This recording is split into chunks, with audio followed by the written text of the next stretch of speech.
Imagine someone just dumps a 10,000-piece Lego set right in the middle of your living room floor. Oh, wow. Yeah, just a total chaotic mountain of plastics. Right.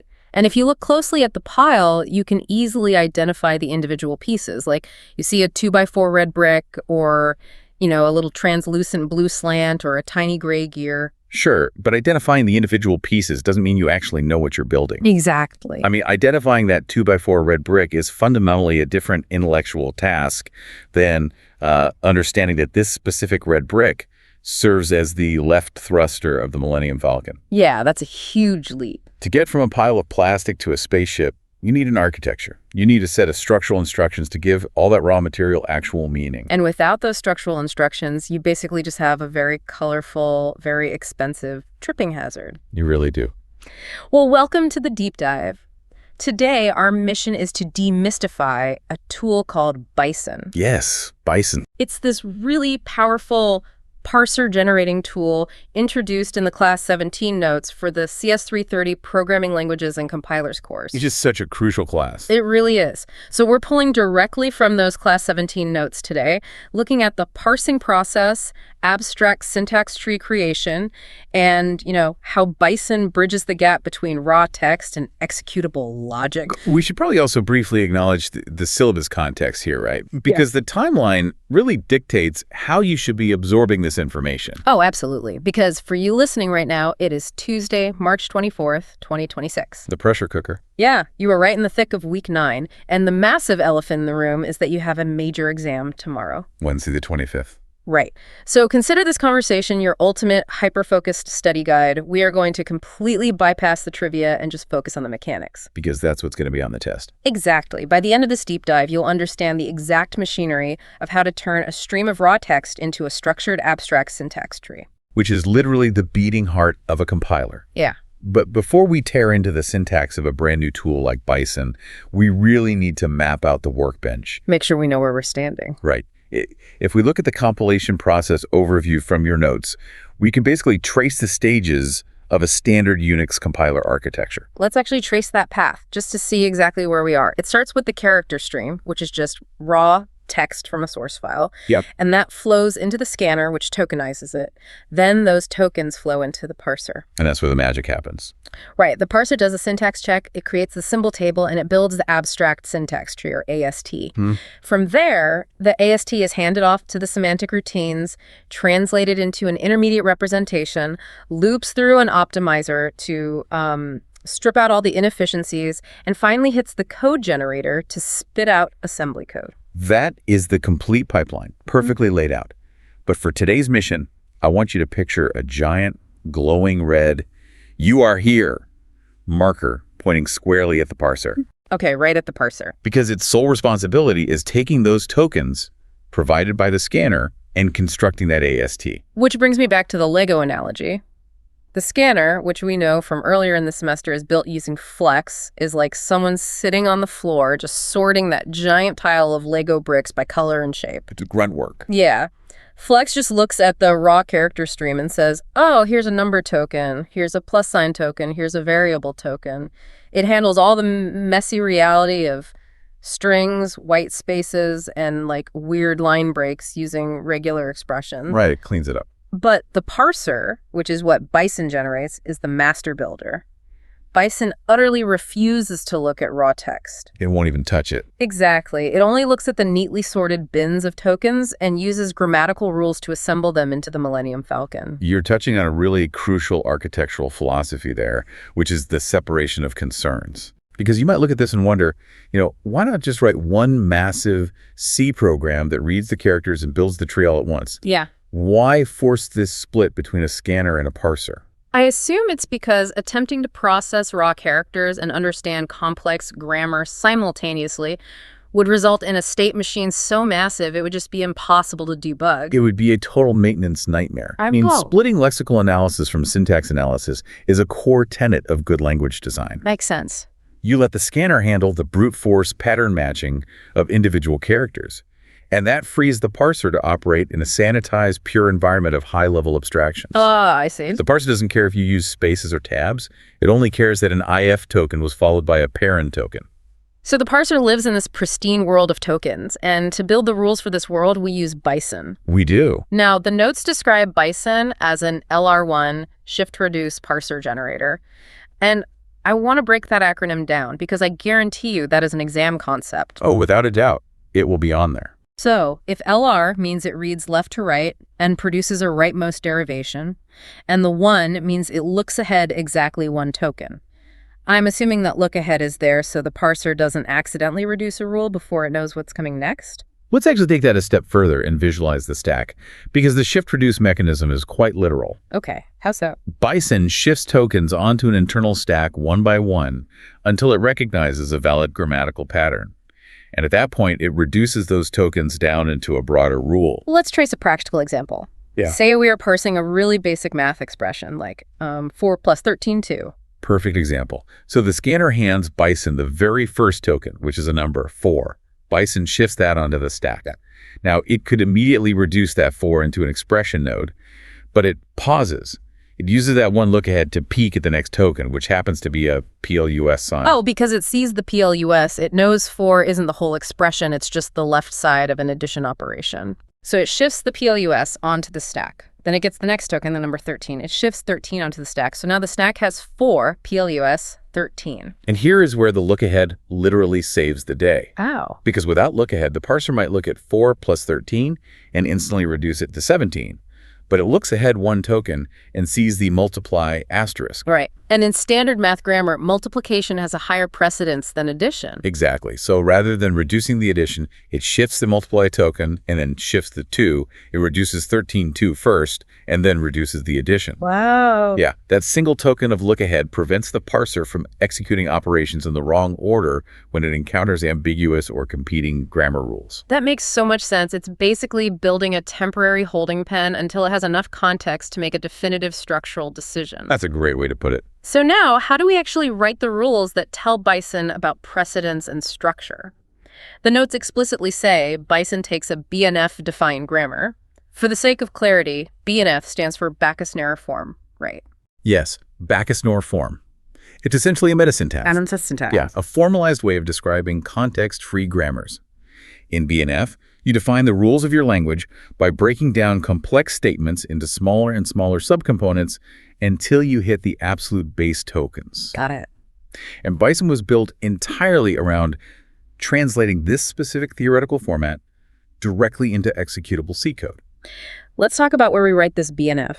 Looking at a Bison configuration file, it's not just a blank text document. It's actually split into 3 distinct zones.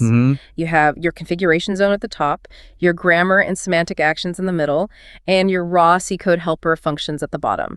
And these zones are separated by double percentage signs. Right, the percent. And that overarching layout should feel incredibly familiar if you've been paying attention in previous weeks. Because Flex uses the exact same 3-zone file structure. Yep.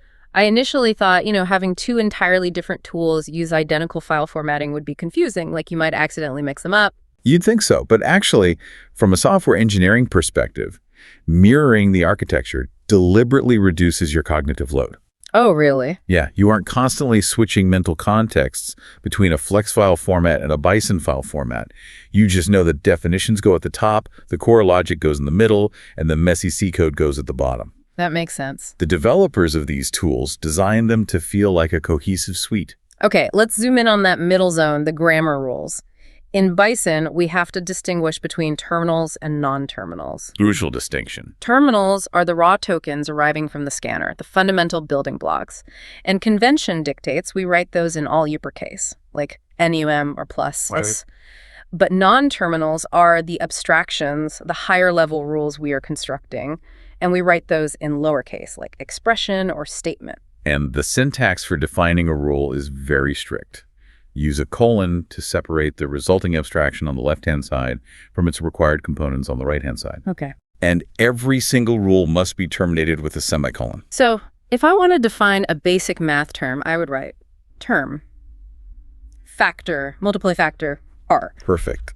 The colon basically acts as an is composed of operator. Yeah. And the very first abstraction you define at the top of this middle section automatically becomes your start symbol. Yes. It serves as the ultimate root of your entire abstract syntax tree. You also don't want to rewrite the left-hand side every time an abstraction has multiple valid forms. Right, that would be tedious. So you use the pipe operator, the vertical bar, to define alternate productions. It acts as a logical or.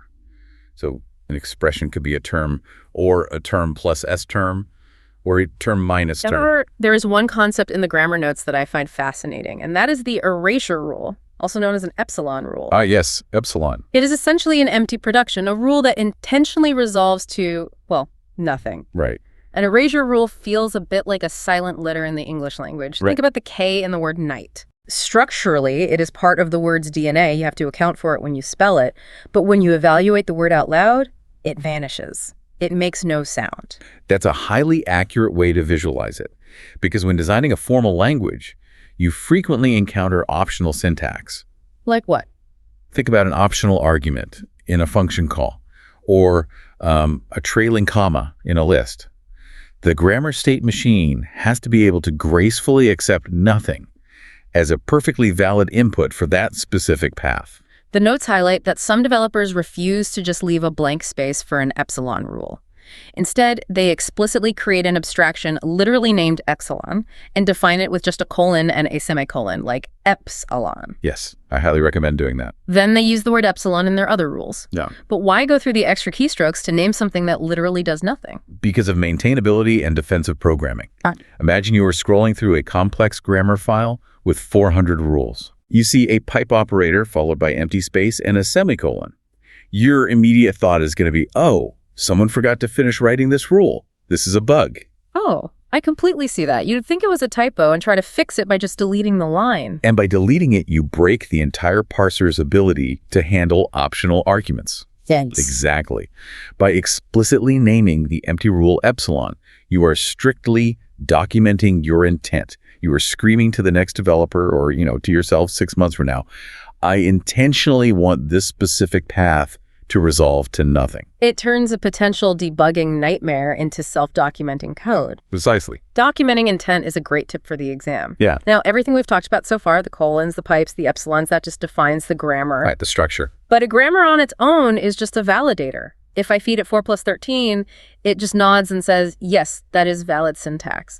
But we are building a compiler. The parser actually needs to do something with that data. It has to. It needs to build an AST in memory. A parser that only validates syntax is really just an oversized spell checker. To make it a builder, we have to inject semantic actions. And these semantic actions are blocks of raw C code written inside curly braces, placed right next to the grammar rules. Yeah.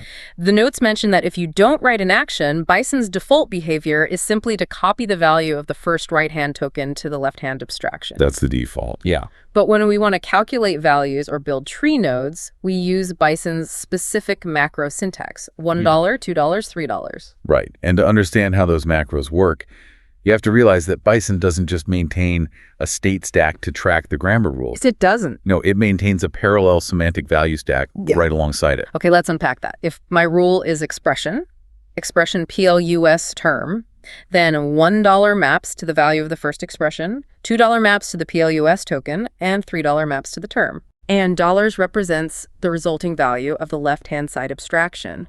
So under the hood, Bison is taking those $sign variables and expanding them into array accesses on that parallel semantic value stack. You nailed it. Yeah. So if you write the C code $, plus $3, you are telling the generated C program, take the value sitting in the first slot of the value stack, add it to the value in the third slot, and store the result in the slot reserved for this new abstraction.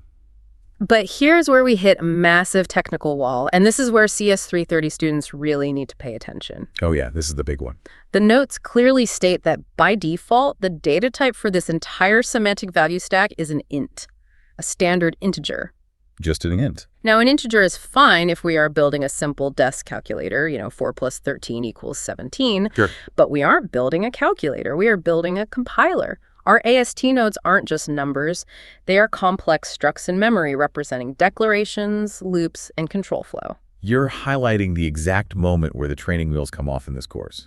If Bison defaults to an int, and we try to pass a 64-bit memory pointer representing an AST node through that stack, Bison is going to truncate that pointer into a 32-bit integer. It absolutely will. The memory address gets completely corrupted, and the moment we try to access our tree, boom, segmentation fault. The developer's worst nightmare. Truly. So how do we bypass that integer default? The mechanism that prevents that segmentation fault and bridges the gap between simple math and concrex memory architecture is a specialized variable called YLVL. Let's dig into YLVL, because the notes say that the value of any fundamental token actually originates from YLVL, and it's the scanner flex that assigns this value before handing the token to Bison. Right.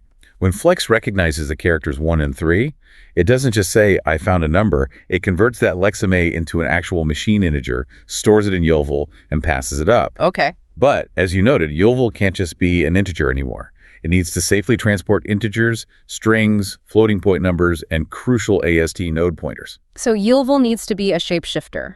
Exactly. And we achieve that shapeshifting by redefining YLVL as a C union. Oh, which ties directly into the earlier labs on C memory management. It does.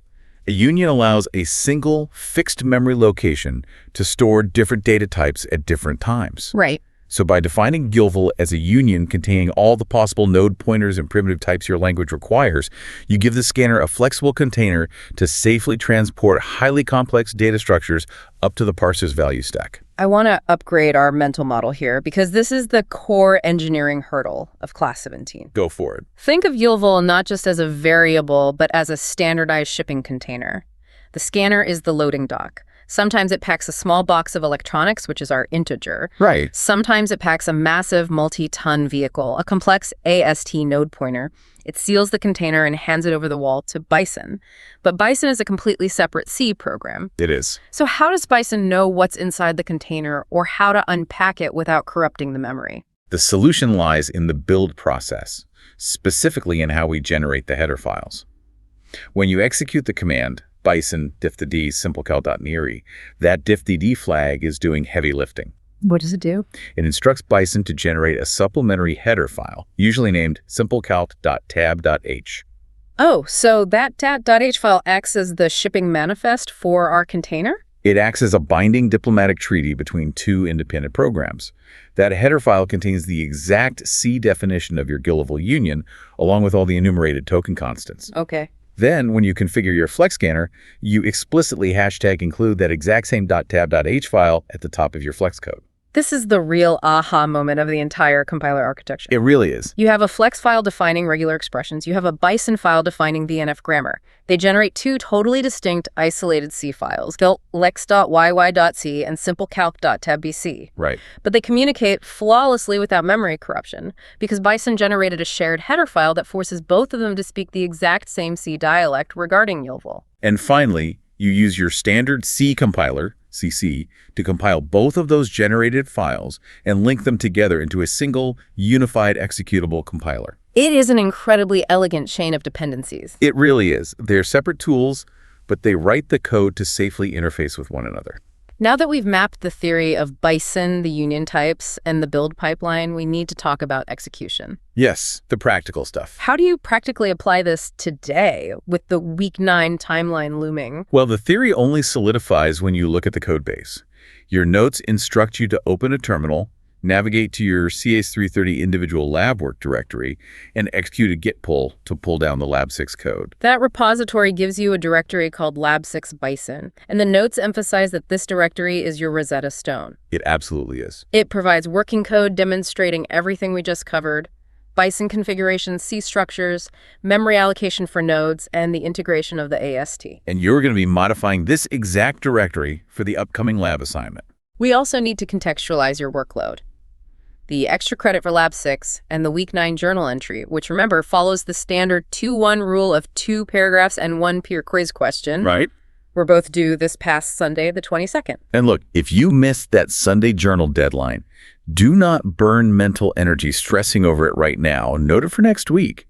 because your primary focus tonight must be tomorrow's exam. Exactly. Focus on the test. For exam preparation tonight, I heavily suggest reviewing the Bison videos in the course toolbox. Those are so helpful. Yeah, watching the tool being configured, watching the shift-reduce stack operate in real time, it bridges the gap between abstract grammar and concrete code. Furthermore, dive into the specific parser examples in Chapter 5 of your textbook. Chapter 5 is critical. If you only have 1 hour to study tonight, sit down and see if you can explain out loud to an empty room how you level bridges flex in Bison. That's a great test of knowledge. If you could explain how that C union prevents segmentation faults when passing AST pointers between the two generated files, you have conquered the hardest conceptual hurdle of Class 17. Maintain your perspective as you prep tonight. You are learning how to construct the tools that construct software. It's powerful stuff. It is. Engage with the material with focused attention, but also with a growth mindset. It is a steep learning curve, but mastering it gives you an immense level of control over the machine. So let's look at the big picture of what we've unpacked today. We take raw, chaotic characters, we sort them into tokens using Flex. Right. We use Bison, a parser generator, to read those tokens, shift them onto a stack, look ahead to resolve ambiguity, and reduce them using BNF grammar rules to build an abstract syntax tree in memory. That's the whole flow. We are literally using a program written in C to generate the C code for a parser, which forms the core of a compiler, which is then used to compile other C programs, which inevitably leads to a rather mind-bending historical paradox. You're venturing into the classic chicken and egg territory of systems programming. I can't help it. If compilers are built using parsers, and parsers are generated by tools like Bison, and Bison itself is a compiled program, what compiled the very first compiler? Right. How does it start?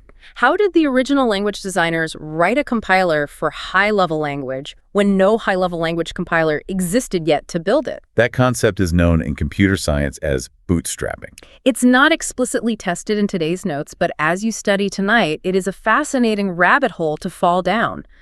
How did the pioneers of computing pull themselves up by their own bootstraps to escape writing raw assembly code? Keep that lineage in mind as you prepare to step into the role of a language designer yourself. You are inheriting a legacy of tool building that stretches back to the very dawn of modern computing. You really are. And tomorrow, you are going to walk into that room and ace that exam. Good luck studying tonight. Trust your pipeline. Always document your epsilons, and we will catch you on the next deep dive.